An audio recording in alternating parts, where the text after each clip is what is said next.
Buongiorno da Sicilia 24, le principali notizie.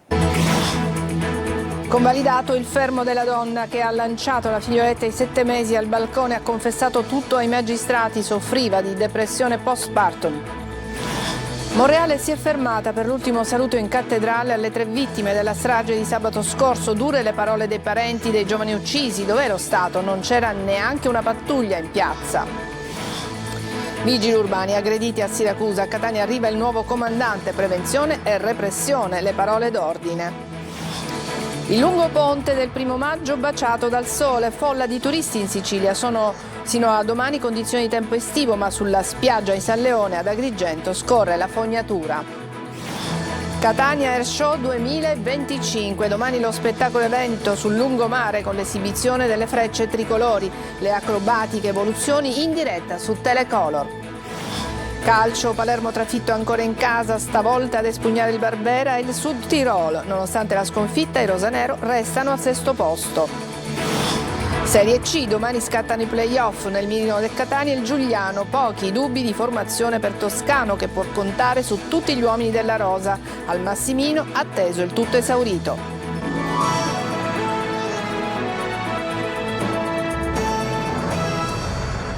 Bentrovati, in apertura il drammatico interrogatorio di convalida della donna accusata di aver ucciso la propria bambina ai 7 mesi lanciandola dal balcone di casa sua a Mister Bianco nel catanese. Disperata la donna ha ammesso tutto.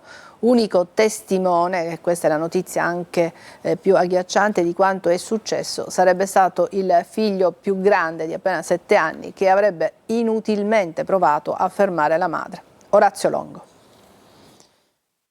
Mamma, che stai facendo? Sarebbero queste le parole del figlio di 7 anni rivolte alla propria madre con in braccio la sorellina di 7 mesi, testimone diretto della tragedia avvenuta 2 giorni fa a Mister Bianco in provincia di Catania. Il bambino avrebbe tentato di fermare senza riuscirci la 40enne mamma nell'atto di mettere in pratica il tragico gesto, una ricostruzione sempre più drammatica di quanto avvenuto in quella casa del centro storico. La donna che ha ucciso la propria bambina di 7 mesi lanciandola dal balcone del terrazzo del 3° piano ha ammesso tutto davanti al giudice nell'udienza di convalida dell'arresto. In uno stato di profonda disperazione ha affrontato un'ora di interrogatorio rispondendo a tutte le domande. La quarantenne è già sottoposta in passato a trattamento sanitario obbligatorio. Dallo scorso gennaio si trovava in condizione di amministrazione di sostegno sotto tutela del padre che è medico e del marito coamministratore. Avrebbe sofferto di depressione postpartum e secondo il racconto dei familiari da settembre scorso, da quando era nata la piccola Maria Rosa, non era mai stata lasciata da sola in casa, tant'è che neanche il giorno della tragedia era sola. Sembrerebbe infatti che il marito stesse riposando mentre la suocera si trovava in un'altra stanza e anche la zia sarebbe stata presente nella palazzina. La donna però avrebbe approfittato di un attimo di distrazione dei familiari per compiere l'insano gesto. È quanto emerge dall'inchiesta per omicidio volontario aggravato della Procura di Catania, coordinata dall'aggiunto Sebastiano Ardita e dal sostituto Augusto Rio. Effettuato l'esame autoptico nei confronti del corpicino della bambina, è presumibile che venga condotta una perizia di capacità di intendere e di volere per la donna che è attualmente detenuta nel carcere di Piazza Lanza, ma che potrebbe essere trasferita in una struttura per l'esecuzione delle misure cautelari, le cosiddette REMS. E adesso parliamo dei funerali di Salvatore, Andrea e Massimo, uccisi a Monreale. La rabbia dei familiari, chiediamo giustizia ma non abbiamo fiducia nello Stato. Sentiamo Marco Gulla. Applausi all'arrivo e all'uscita delle bare di Andrea Miceri, Salvatore Turdo e Massimo Pirozzo, i 3 giovani uccisi nella notte tra sabato e domenica a Monreale. Oggi il paese è in ginocchio, come ha detto il sindaco. Dovevano essere giorni di festa per celebrare il Santissimo Crocifisso, si sono trasformati in giorni di lutto. A celebrare le esequie funebri è l'arcivescovo di Monreale, Gualtiero Isacchi. Perché tanta ingiustizia? Perché questa violenza? Uno striscione campeggia dinanzi il Duomo, basta con Gomorra e mare fuori, qui si muore davvero, non solo commozione ma soprattutto rabbia per quanto successo. Chiedo veramente, come è stato detto, alle istituzioni, quelli che ci comandano dall'alto, che non ho sentito soprattutto una vicinanza, niente, come se è tutto normale. È tutto normale per loro in Italia, tutto normale. Il fatto del perdono, che poco fa si parlava di perdonare. Ma come si può perdonare questa cosa? Io vorrei capire chi è che perdona. Non dove neanche Dio perdona questo. Quella sera non è possibile che non c'era neanche una pattuglia di polizia. Perché tutto questo si sarebbe potuto evitare. Finiscono i funerali e le bare dei 3 ragazzi uccisi sfilano per le vie del paese. Quella di Andrea Miceli, calciatore del Real Pioppo, viene portata al campo d'allenamento.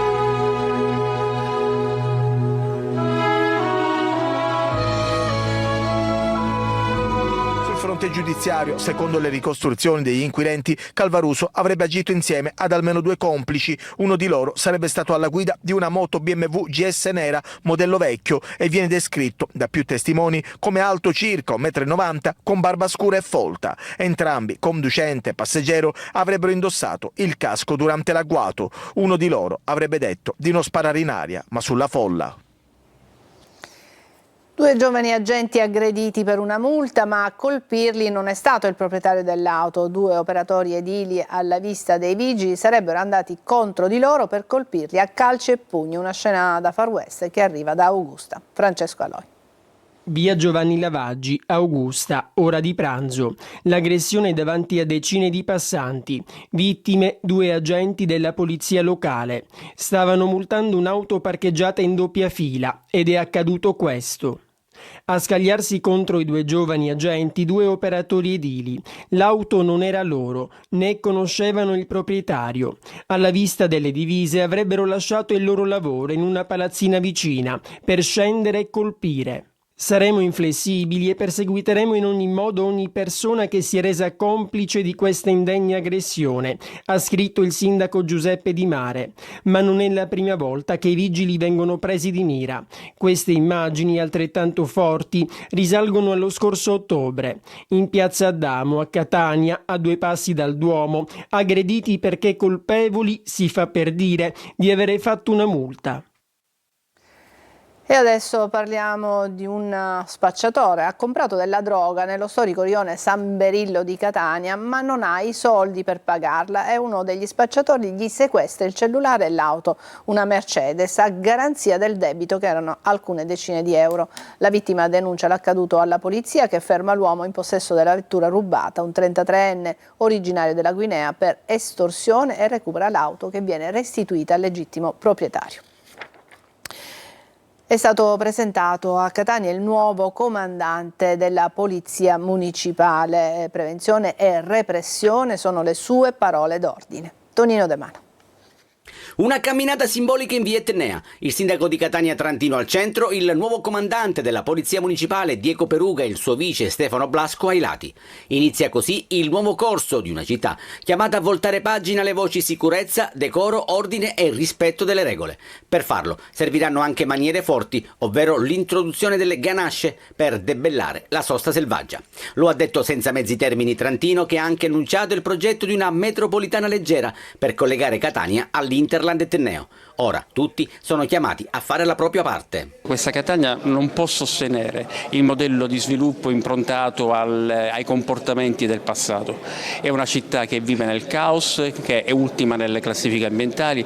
Dobbiamo allora provare a invertire la rotta. Conclusa l'era Sorbino, Catania riparte dai nuovi vertici della Polizia Municipale. Vogliamo essere prossimi alla città di Catania, cioè essere presenti nelle strade, nei parchi, negli incroci, nei semafori. Quando si fa una sanzione, questo è lo strumento principale per fare la prevenzione. Arriveranno tantissimi vigili e a questo punto non ci sono più alibi, servono più controlli. Ed è quello che vogliamo fare. Lei arriva da Caltanissetta, si paracaduta in una città diversa, le tremano le gambe? Ho il peso della responsabilità di un ambiente sicuramente complesso e difficile, però vi garantisco che c'è grande determinazione e grande voglia di fare bene. Fondamentale anche l'apporto del suo vice, Stefano Blasco. Sarà proprio questo il compito, trovare nuove motivazioni al personale anziano e soprattutto dare a loro il piacere di motivare i giovani. Nella città per la città, questo è lo slogan di presentazione, dove prevenzione e repressione dovranno essere l'antitesi per il riscatto di Catania. Sembrava una spaccata, invece il conducente dell'auto che ha sfondato la vetrina di un negozio in via Umberto a Catania, ecco, stiamo vedendo nelle immagini, ha perso il controllo del mezzo, probabilmente per un malore improvviso. L'uomo era impegnato in una manovra in retromarcia quando l'auto ha investito uno scooter e poi la corsa si è arrestata dentro il negozio.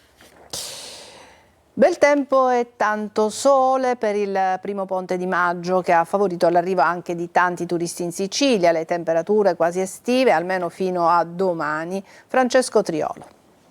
Il mese di maggio ha portato un primo vero anticipo di estate. Dopo un aprile piuttosto instabile, il mese appena entrato si caratterizza per un ponte lungo all'insegna del bel tempo, frutto questo anche di un campo di alte pressioni che abbraccia la regione. Tanto sole e peculiarità di questi giorni in Sicilia, un clima mite di giorno con massime anche oltre 25 gradi fino a domenica, poi un po' di instabilità pomeridiana, ma solo sulle aree interne e in particolare sul versante tirrenico e quello nord-occidentale dove si attenuerà l'alta pressione, una condizione che continuerà in linea generale anche per tutta la prossima settimana, anche se non sono esclusi occasionali locali temporali, soprattutto nella notte tra lunedì e martedì. Ma intanto possiamo goderci questi giorni di sole e temperature che favoriscono gite fuori porto e vacanze per chi ha optato per la Sicilia durante l'allettante ponte del 1° maggio. A Messina non si registrano nella giornata di oggi code agli imbarcaderi che sono attese per il pomeriggio e la serata di domenica. Oggi in porto non c'erano nemmeno navi da crociera e quindi la città è sembrata più tranquilla del solito. Ancora fogna in spiaggia a San Leone, lido balneare di Agrigento e allarme ambientale. La denuncia è dell'associazione Mare Amico. Davide Sardo. È uno spettacolo indegno quello che si ripete da giorni sulla spiaggia delle Dune a San Leone ad Agrigento. Acque nere che fuoriescono indisturbate sulla sabbia a pochi passi dal mare, proprio mentre la stagione balneare è alle porte. A denunciare con forza quanto sta accadendo è Mare Amico. Il responsabile dell'associazione ambientalista Claudio Lombardo spiega di aver allertato tutti gli enti competenti. Anche quest'anno assistiamo al solito sversamento fognario che attraverso il vallone Canne nella zona delle Dune di San Leone fa arrivare le acque fetide in mare. La cosa grave di quest'anno è che nessuno sta intervenendo, è intervenuta soltanto l'AICA per dirci che i loro impianti funzionano e hanno ritrovato un livello di inquinamento elevatissimo in mare. Chiediamo un intervento per scoprire chi sta inquinando il nostro mare. Un quadro sconcertante che lascia l'amaro in bocca. Intanto sulla spiaggia delle Dune la fogna continua a scorrere sotto gli occhi increduli di cittadini e turisti e il mare ancora una volta resta vittima dell'inerzia. Situazione sempre più critica per l'aeroporto di Comiso. Aeroitalia è pronta a lasciare lo scalo Ibleo che si ritroverà con solo 4 voli settimanali in estate. Veronica Barbarino. Ennesima battuta d'arresto per l'aeroporto di Comiso. Lo scalo ragusano, che da anni lotta per uscire dall'isolamento, vede ora la sospensione dell'esperienza con Aeroitalia. A quanto pare l'ultima rotazione per Milano-Bergamo avverrà il 13 maggio e il 14 per Roma-Fiumicino. Dopo di ciò i biglietti non sono più acquistabili.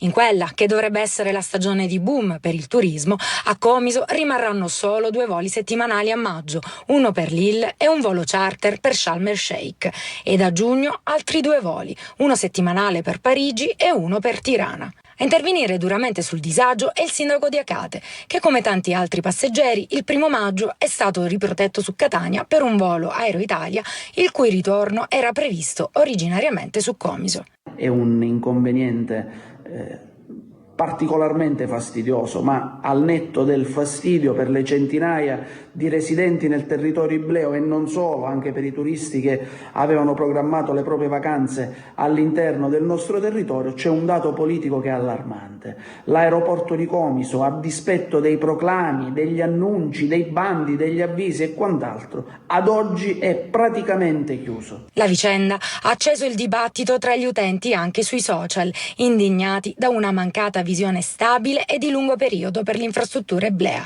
che rischia di isolare maggiormente questo lembo di Sicilia. E intanto sta attraccando al porto di Termini Imerese la Ebolift 10, la seconda imbarcazione che sarà utilizzata per recuperare il relitto del Bayesian, affondato a Porticello la notte del 19 agosto e dove morirono 6 passeggeri, tra cui il magnate Mike Lynch e un membro dell'equipaggio. Adesso ci fermiamo, facciamo una pausa, ci vediamo tra pochissimo.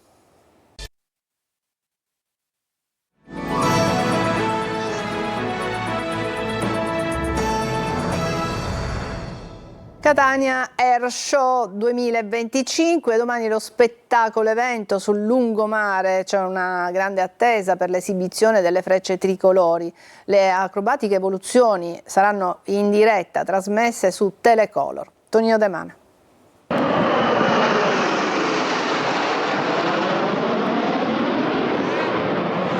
Il rombo dei motori, 10, come la squadra delle frecce tricolori, pronte a colorare il cielo di verde, bianco e rosso per l'attesissimo Catania Air Show 2025. L'evento, che apre ufficialmente il calendario nazionale delle manifestazioni aeronautiche italiane, porterà sul lungomare uno spettacolo senza precedenti da vivere rigorosamente con il naso all'insù.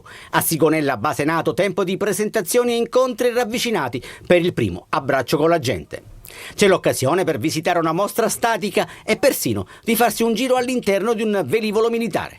Ma i protagonisti sono loro, chi solca il cielo ad altissima velocità per regalare emozioni e suggestioni. La prima volta in assoluto che le frecce tricolori si esibiscono qui sul lungomare di Catania.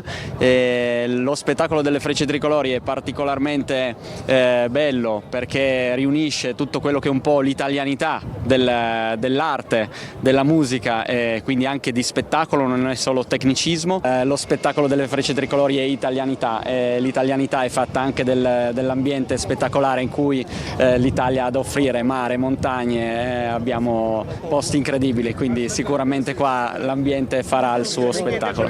A Catania, il cuore dell'evento sarà Piazza Franco Battiato, ex Piazza Nettuno, dove migliaia di spettatori potranno assistere ad un vero e proprio tributo al volo e alla maestria dell'aeronautica militare italiana. Adrenalina pura, garantita da Telecolor, che domani dalle 15 alle 19 vi proporrà in diretta le acrobatiche evoluzioni delle frecce tricolori.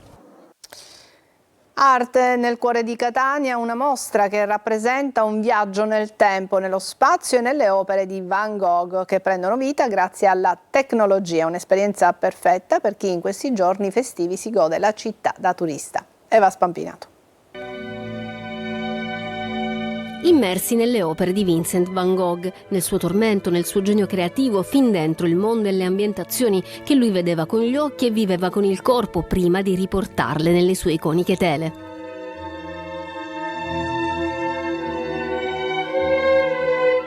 Nel cuore di Catania, all'interno della chiesa di San Giuseppe al Duomo in via Vittorio Emanuele II, a pochi passi dalla cattedrale, fino al 7 settembre si può visitare Van Gogh The Immersive Experience, un evento che rappresenta una vera e propria rivoluzione nell'approccio all'arte, capace di trasportare il visitatore dentro i mondi pittorici dell'artista olandese. Gli ospiti saranno prima circondati dalle opere che prendono vita, come la notte stellata sul Rodano, dove gli innamorati si muovono e le barche non sono ferme, ma vengono trasportate dalle onde.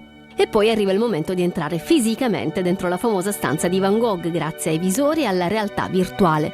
Indossando questi occhiali, lo spettatore sarà catapultato, non senza un momento di smarrimento iniziale, nell'affascinante villaggio francese di Arles, dove Van Gogh ha trascorso alcuni dei suoi anni più intensi e creativi. Grazie alla multimedialità, lo spettatore diventa protagonista del racconto che scorre tra i colori e le pennellate di Van Gogh. Adesso una breve pausa e poi il calcio. A tra poco.